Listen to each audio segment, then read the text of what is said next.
जय हिंद दोस्तों, स्वागत है आपका हमारे YouTube चैनल पे। आप पढ़ रहे हैं 12th की फिजिक्स। आज फिजिक्स में दोस्तों ये हम आपको लेसन 6 पढ़ाएंगे। ये लेसन 6 में वैद्युत सेल आपको बताएंगे, वैद्युत सेल के बारे में सब कुछ। ठीक, देखिए समझते हैं वैद्युत सेल क्या होता है। तो वैद्युत सेल एक ऐसी रासायनिक युक्ति है, वैद्युत सेल एक ऐसी रासायनिक युक्ति है जो रासायनिक ऊर्जा को वैद्युत ऊर्जा में परिवर्तित करती है। देखिए कैसे, एक यहाँ पे सेल लेते हैं, समझिए।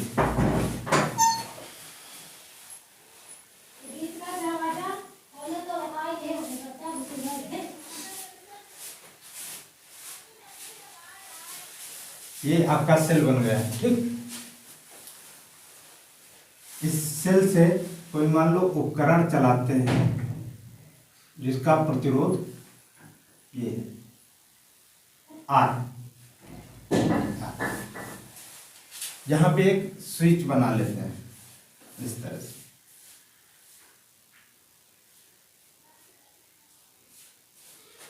ठीक, इसको ऑन ऑफ करेंगे, चालू हो जाएगा। ठीक, यहाँ पे देखिए वैद्युत सेल कैसे काम करता है, क्या होता है। ये प्लस है, ठीक, ये माइनस है। करंट आपका ऐसे फ्लो होगा, ऐसे। ठीक, समझ, ये इस तरह से करंट ऐसे फ्लो होगा तो इलेक्ट्रॉनों का प्रवाह ऐसे होगा। ठीक, सेल में आप पाएंगे इसमें एक तरल पदार्थ भरा रहता है। क्या पदार्थ भरा रहता है? तरल पदार्थ। ठीक, और आप देखते होंगे सेल यूज होने के बाद उसको अगर फोड़ के देखा होगा आपने कभी, तो देखा होगा उसमें कोयला निकलता है। आखिर क्या कारण है? ये जो तरल पदार्थ है ये कोयला कैसे हो जाता है, समझे? काला काला पदार्थ निकलता है। तो करंट ऐसे फ्लो होता है। करंट के विपरीत दिशा में इलेक्ट्रॉनों का प्रवाह होता है। ठीक है, इलेक्ट्रॉनों का प्रवाह होता है। कुछ मुक्त इलेक्ट्रॉन, स्वतंत्र इलेक्ट्रॉन जो होंगे वो इधर से इधर मूव करेंगे। ठीक है ना? आपने परिपथ जोड़ रखा है, यहाँ पे यूज हो रहा ना इसके विभव का। तो इसमें जो इसकी कुल ताकत है, ऊर्जा है, जिसको विद्युत वाहक बल कहेंगे। मान लो इसकी जो टोटल ऊर्जा है, ताकत है, इसके पास जो पावर है वो कितनी, मान लिया E है, विद्युत वाहक बल। ठीक है, अब यहाँ पर देखिए जब करंट फ्लो होगा तो ये ऐसे जो है करंट, इलेक्ट्रॉन इस दिशा में आना चालू होंगे। जब करंट इस दिशा, इलेक्ट्रॉन इस दिशा में बहेंगे तो इसके अंदर जो लिक्विड भरा है, जो द्रव पदार्थ है, उसके अणुओं से टकराएंगे। और कोई एक दो इलेक्ट्रॉन तो होंगे नहीं, बहुत सारे इलेक्ट्रॉन होंगे। ठीक, वो जब इस दिशा में चलेंगे काफी अधिक वेग से, तो इनके अणुओं से टकरा करके कुछ ऊष्मा उत्पन्न करेंगे। क्या करेंगे? ऊष्मा उत्पन्न करेंगे। और उस ऊष्मा उत्पन्न होने के कारण ये क्या होगा, कभी कभी आपने देखा होगा सेल गर्म हो जाता है। कहीं मान लो छोटा सा सेल है, उसको ऐसी जगह लगा दिया जहाँ पे ऊर्जा हम उससे बहुत अधिक मात्रा में ले रहे हैं, अधिक मात्रा में ऊर्जा ले रहे हैं, मतलब करंट भी बहुत अधिक फ्लो हो रहा है। अब करंट अधिक फ्लो हो रहा है तो यहाँ पे क्या हो रहा है, इलेक्ट्रॉन भी अधिक बह रहे हैं। अधिक इलेक्ट्रॉनों के प्रवाह के कारण यहाँ पे क्या हो रहा, अधिक ऊष्मा उत्पन्न हो रही है, अधिक अणुओं से टकरा रहे हैं। अधिक ऊष्मा उत्पन्न होने के कारण क्या हो रहा है, यहाँ ऊष्मा उत्पन्न हो रही। ऊष्मा उत्पन्न होने के कारण क्या होता है, ये गर्म होगा। गर्म होगा, ये जो लिक्विड है, द्रव पदार्थ है, ये धीरे धीरे धीरे धीरे ठोस में बदलता जाता है, या कहें जलता जाता है। ऊष्मा बहुत ज्यादा उत्पन्न होगी तो क्या होगा, जलेगा। जलेगा तो धीरे धीरे क्या बनेगा, कोयला बनेगा। जब सेल बिल्कुल यूज हो जाता तो उसके अंदर यही द्रव पदार्थ क्या हो जाता, कोयले में एक काले कार्बन के रूप में क्या हो जाता है ना? तो ये है, तो ये जो है इसके अंदर जो ये प्रतिरोध उत्पन्न होता है, ये अणुओं से जो इलेक्ट्रॉन टकराते हैं तो एक प्रतिरोध उत्पन्न हो रहा ना, धारा के प्रवाह में ये बाधा उत्पन्न कर रहे हैं। इसी बाधा को कहते हैं आंतरिक प्रतिरोध R। देखिए यहाँ पे जिस प्रकार से यहाँ प्रतिरोध देख रहे हैं, ये भी एक प्रतिरोध होता है, इसको कहते हैं आंतरिक प्रतिरोध। क्या कहते हैं? आंतरिक प्रतिरोध, ठीक, ये सेल का आंतरिक प्रतिरोध है, ये सेल के द्वारा ही उत्पन्न किया जा रहा है। और जो ऊर्जा है कुछ ना कुछ, जब इलेक्ट्रॉन यहाँ पे टकराएंगे तो उनके मार्ग में जो अवरोध उत्पन्न हो रहा, उसके कारण बाधा उत्पन्न हो रही, तो इस सेल के द्वारा ही उत्पन्न की जा रही, और जो सेल के पास ऊर्जा है वो सेल के अंदर ही नष्ट हो जा रही। बात समझ रहे भाई, इलेक्ट्रॉन यहाँ से प्रवाहित हो रहे थे तो कुछ ऊर्जा इनके अणुओं से टकराने में उसकी चली गई है ना, कुछ क्रिया हुई तो उसके ऊष्मा उत्पन्न हो गई, देख रहे हैं, उसी ऊर्जा से ऊष्मा उत्पन्न हो रही, तो वो ऊर्जा वेस्ट जा रही, ऊष्मा में कन्वर्ट हो रही, तो सेल की कुछ ऊर्जा सेल के अंदर ही नष्ट हो जा रही है, ठीक है। क्यों? आंतरिक प्रतिरोध के कारण। आंतरिक प्रतिरोध किसे कहेंगे? क्योंकि इसमें जो तरल पदार्थ भरा है, इनके अणुओं से जो टक्कर इलेक्ट्रॉनों की हो रही है, बाधा उत्पन्न हो रही है, प्रतिरोध उत्पन्न हो रहा है, वही क्या है? आंतरिक प्रतिरोध। समझ में आई बात? ठीक। आंतरिक प्रतिरोध जैसे कैसे कम हो सकता है, कैसे बढ़ सकता है, ठीक है, ये देखते हैं, समझे? तो यहाँ से देखिए, जब इलेक्ट्रॉन यहाँ से यहाँ तक चलता है तो यहाँ से यहाँ तक दूरी को तय करता है, वो दूरी तय करता है, तो ये अगर अधिक दूरी होगी, ये दूरी यदि अधिक होगी तो क्या है? आंतरिक प्रतिरोध अधिक होगा। क्यों? बात समझिए। यहाँ पे सेल मान लो इतना बड़ा है, सेल यहाँ पे देखो इतना बड़ा, अब इलेक्ट्रॉन जो दूरी तय करेगा वो यहाँ से इतनी दूरी तक आएगा, तो इसके अंदर भरे पदार्थ, तरल पदार्थ भरा है, उसके यहाँ से टक्कर शुरू होगी और यहाँ तक टकराते, प्रतिरोध का सामना करते, तब यहाँ जाके आएगा, है ना। तो उसके अंदर बहुत अधिक अणुओं से टकराना पड़ा, बहुत अधिक प्रतिरोध का सामना किया, तो आंतरिक प्रतिरोध क्या है? ऐसे सेल का अधिक होगा, जो क्या होंगे? जिनके इलेक्ट्रोडों के बीच की दूरी, इन प्लेटों के बीच की दूरी, एक प्लेट ये और एक प्लेट ये, इनके बीच की दूरी जितना ही अधिक होगी उतना ही आंतरिक प्रतिरोध क्या होगा? अधिक होगा। अर्थात आंतरिक प्रतिरोध अनुक्रमानुपाती होगा सेलों की ये प्लेटों के बीच की दूरी के डी के। मान लिया इनके प्लेटों के बीच की दूरी कितनी है? डी। बात समझ में आ रहा है? प्लेटों की दूरी कितनी है? डी। तो इनके बीच की दूरी जितने अधिक होगी उतना आंतरिक प्रतिरोध अधिक होगा। अर्थात इसको हम मैथमेटिकल भाषा में ये कह सकते हैं, आंतरिक प्रतिरोध अनुक्रमानुपाती प्लेटों के बीच की दूरी। ठीक, इतनी बात समझ में आई। और यहीं पे अगर देख लो, अगर सेल ये छोटा हो, इतना बड़ा है, यदि सेल ये नहीं बड़ा, इतना बड़ा, यहाँ से ये सेल मान लिया इतना बड़ा है, ठीक है, तो यहाँ देखो दूरी कम हो गई प्लेटों के बीच की। अब प्लेटों के बीच की दूरी कम होने के कारण क्या हुआ? यहाँ पे आंतरिक प्रतिरोध कम हो जाएगी, क्योंकि इलेक्ट्रॉन यहाँ से चलेगा, उसको लंबी दूरी तय नहीं करनी, तो थोड़ी टक्कर होगी इतनी दूरी में, फिर खत्म। समझ में आई बात? और देखिए, तो ये क्या है? आंतरिक प्रतिरोध इनके अनुक्रमानुपाती होगा, ठीक है। फिर यहाँ पे देखिए, इनकी प्लेटों के क्षेत्रफल के व्युत क्रमानुपाती होगा। ये क्या है? ये प्लेटें हैं जो इनके इसमें डूबी हुई है ना, समझ रहे हैं ना, ये लिक्विड में डूबी है, ये देखो यहाँ लिक्विड में ये डूबी हुई, तो इनकी क्षेत्रफल के व्युत क्रमानुपाती होगा क्या? आंतरिक प्रतिरोध इनके क्षेत्रफल के, मान लो क्षेत्रफल ए मान ले, ठीक है। तो इसका मतलब क्या हुआ कि क्षेत्रफल जितना बढ़ेगा आंतरिक प्रतिरोध उतना कम होगा, और क्षेत्रफल जितना कम होगा आंतरिक प्रतिरोध उतना अधिक होगा। अब ये बात कैसे समझना है? देखो यहाँ पे,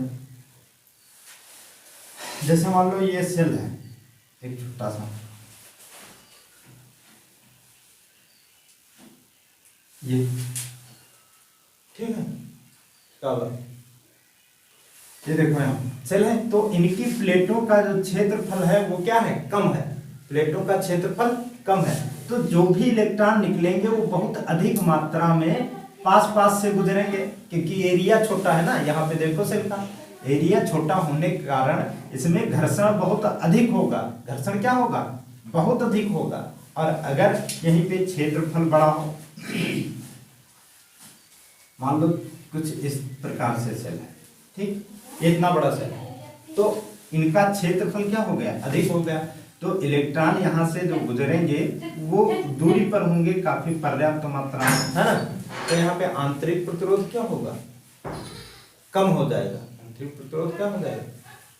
कम हो जाएगा। समझ रहे हैं ना, क्योंकि इलेक्ट्रॉनों को चलने के लिए पर्याप्त जगह मिलेगी, ठीक है, घनत्व तो कम होगा। और दूसरी एक चीज होती सेल के अंदर, ये जो पदार्थ है इनकी सांद्रता, ठीक है। सांद्रता क्या होता है? कहें तो डेंसिटी, घनत्व, ठीक है, कि कितना अधिक तरल है या तरलता उसकी कितनी अधिक है, या उसमें अधिक चीजें कितनी घुली हुई हैं, मतलब घनत्व उसका कितना अधिक है। देखो यहाँ पे कोई मान लो लिक्विड इस सेल में भरा हुआ है, ठीक है, यहाँ पे ये सेल है, इसमें लिक्विड भरा है, कि उसका गाढ़ापन समझते हैं? गाढ़ा, कि जैसे तरल पदार्थ इसमें पानी है तो वो कम गाढ़ा है, पानी है उसमें तो क्या है? वो कम गाढ़ा है। और अगर उसी पानी में आप सांद्रता उसकी बढ़ानी है, सांद्रता यदि उसकी बढ़ानी है, तो उसमें क्या करिए? अगर चीनी घोल दें, चीनी 1 चम्मच घोल दें उस जल में, तो उसकी सांद्रता क्या हो जाएगी? बढ़ जाएगी। अगर उसी में 2 चम्मच घोल दें तो उसकी सांद्रता क्या हो जाएगी? बढ़ जाएगी, क्योंकि चीनी घुल गई है। तो चीनी के अंदर जो भी चीनी के कण थे वो कहाँ गए? सब उसी में घुल गए ना, तो उसकी सांद्रता क्या हो गई? बढ़ गई। अब इसमें यदि सांद्रता अधिक होगी लिक्विड की, जो हम द्रव डाल रहे हैं उसकी यदि सांद्रता अधिक होगी, तो अब देखिए सांद्रता अधिक होने के कारण इस लिक्विड में जो पार्टिकल हैं या कहें अणु हैं, वो क्या होंगे? बहुत अधिक मात्रा में हो जाएंगे, हैं, बहुत अधिक मात्रा। और अगर सांद्रता कम है तो अणु दूर दूर होंगे, या पार्टिकल जो है वो दूर दूर होंगे। तो यहाँ से जब इलेक्ट्रॉन चलेगा तो इनसे कम टकराने के चांस होंगे, समझे? कम टकराने के चांस होंगे। और अगर सांद्रता अधिक है, ठीक है, अधिक है, सांद्रता अधिक है, तो यहाँ पे इलेक्ट्रॉन बहुत अधिक मात्रा में टकराएंगे, ठीक है। तो जहां पे सांद्रता अधिक होगी, ठीक है, जहां पे मान लो सांद्रता अधिक होगी, बहुत अधिक, ठीक है, वहां पे क्या होगा? आंतरिक प्रतिरोध अधिक होगा, समझे? सांद्रता यदि अधिक है तो आंतरिक प्रतिरोध क्या होगा? अधिक होगा, बहुत अधिक होगा। और सांद्रता यदि कम है मतलब कम गाढ़ापन है, ठीक है, लिक्विड है बिल्कुल पानी की तरह बिल्कुल, तो अणु क्या होंगे? दूर दूर होंगे थोड़ा सा, है ना। समझ रहे हो बात? ये इस तरह से, तो इसका आंतरिक प्रतिरोध क्या हो जाएगा? कम हो जाएगा। आंतरिक प्रतिरोध इसका क्या होगा? कम होगा, ठीक है। इतनी बात समझ में आई है ना। आंतरिक प्रतिरोध R है, तो यहाँ पे कुछ ऊर्जा ये नष्ट हो जाएगी आंतरिक प्रतिरोध के कारण। तो कितनी नष्ट हो जाएगी? मान लो IR, जो वोल्टेज पतन होगा, विभव पतन हो जाएगा, विभव कम होगा, वो कितना होगा? IR, समझ रहे? तो इसके पास कुल ऊर्जा कितनी थी?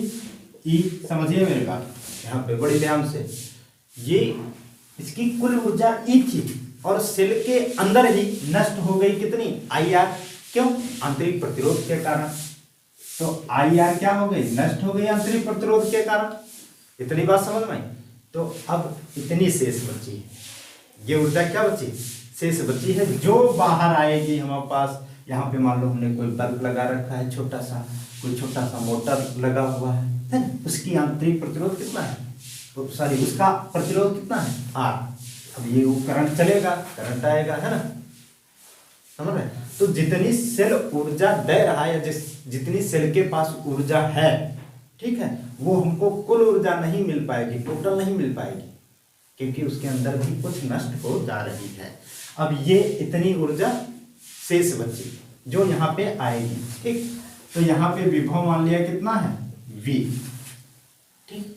तो यहाँ पे टोटल जो ऊर्जा आ रही है वो कितनी है मान लिया V, समझे। ये एक फार्मूला आपका बन गया है, ये आपके बड़े काम का है, बहुत यूज होगा। क्या है E माइनस आई आर बराबर V। बात समझ में आई ये कैसे आया, अब वीडियो बैक करके भी देख सकते हैं, ठीक है, समझ में आई। इसको आगे थोड़ा सा देखते हैं इसमें क्या हो सकता है। तो E बराबर इसको लिख सकते हैं आई आर, उधर जा सकता आई आर है ना, प्लस V बराबर क्या होता है आई आर। इतनी बात समझ में आई, ठीक है। अब यहाँ पे क्या लिख सकते हैं, E बराबर आई कॉमन भी ले सकते हैं, तो R प्लस आर हो जाएगा, है ना। यहाँ पे एक चीज और लिख सकते हैं, आई अगर निकालना है तो E और बटे में ये आ जाएगा R प्लस आर। ये दोनों R में फर्क आपको समझ में आ रहा है, ये है आंतरिक प्रतिरोध, सेल का आंतरिक प्रतिरोध, देखो यहाँ पे। और ये क्या है, उपकरण, जो भी उपकरण लगाया जा रहा है मतलब बाहरी प्रतिरोध, ठीक है। ये तो एक फार्मूला आपका ये बन के आ जाता है। यहाँ पे इसको विद्युत वाहक बल बोलते हैं, आई तो करंट है, ये आंतरिक प्रतिरोध है, ये वोल्टेज है, ठीक। सब समझ में आ रहा है ना, ये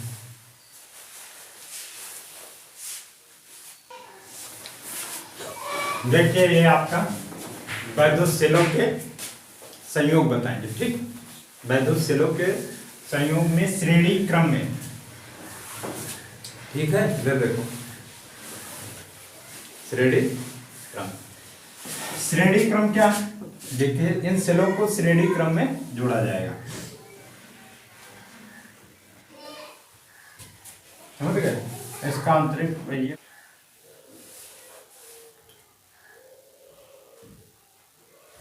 NR, और अगर कहें कुल विद्युत वाहक बल कितना हो जाएगा, तो कुल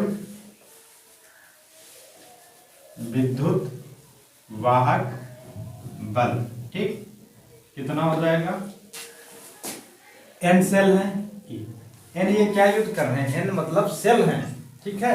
यहाँ पे ये तीन ही सेल नहीं है, इधर देखो यहाँ पे मान लो ये डॉट डॉट, ठीक है, यहाँ पे और भी सेल हैं, ठीक।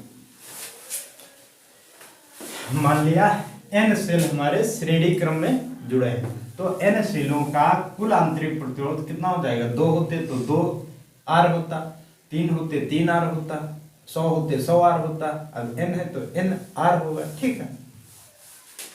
और यहाँ पे कुल विद्युत वाहक बल, एक सेल का विद्युत वाहक बल E है, 2 सेल का 2E हो जाता, 10 सेल का 10E, अब यहाँ पे N सेल है तो हो गया NE, कुल विद्युत वाहक, ठीक है। समझ में आई बात, तो ये कुल विद्युत वाहक बल हो गया। और ये आपका ये क्या है, प्रतिरोध है, समझ में आई बात, ये प्रतिरोध है। अब देखिए ये क्या है, कुल विद्युत वाहक बल NE, और आपका कुल आंतरिक प्रतिरोध कितना है NR। और अगर तुमसे पूछे कुल परिपथ का प्रतिरोध, कुल परिपथ का प्रतिरोध,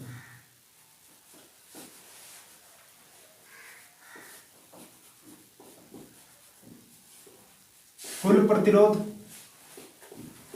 तो कुल प्रतिरोध कितना होगा बता रहा है, यहाँ पे देखो ना, कुल परिपथ का प्रतिरोध कितना होगा, तो NR, ये तो सेलों का आंतरिक प्रतिरोध कुल है, ठीक है।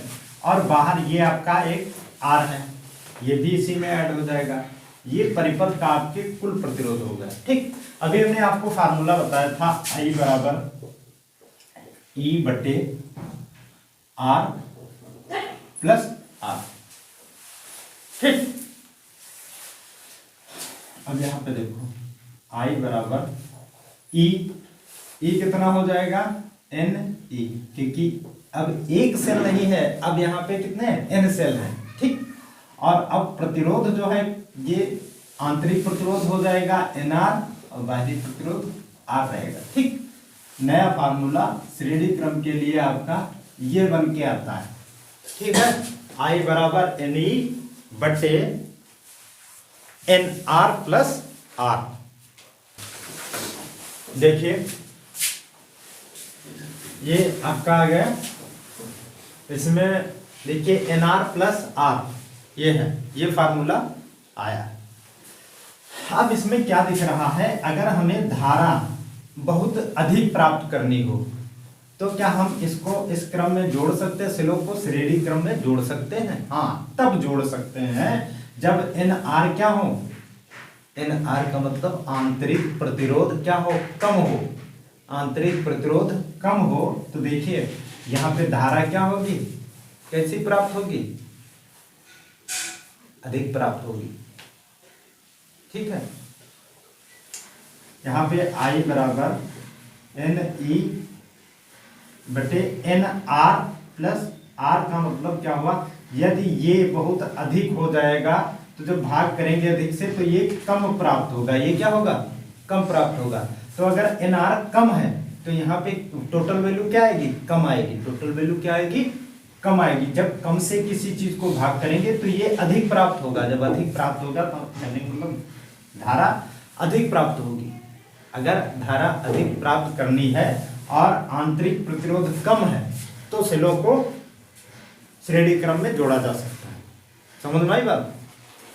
ठीक है, आंतरिक प्रतिरोध क्या होना चाहिए, कम होना चाहिए। अगर कम होगा तो धारा हमारी अधिक प्राप्त होगी, और अगर ये बहुत अधिक हो जाएगा, नीचे देखिए, तो भाग जब करेंगे तो ऊपर वैल्यू कम आएगी, अर्थात धारा कम आएगी। अगर धारा अधिक प्राप्त करनी है तो आंतरिक प्रतिरोध क्या होना चाहिए, कम होना चाहिए।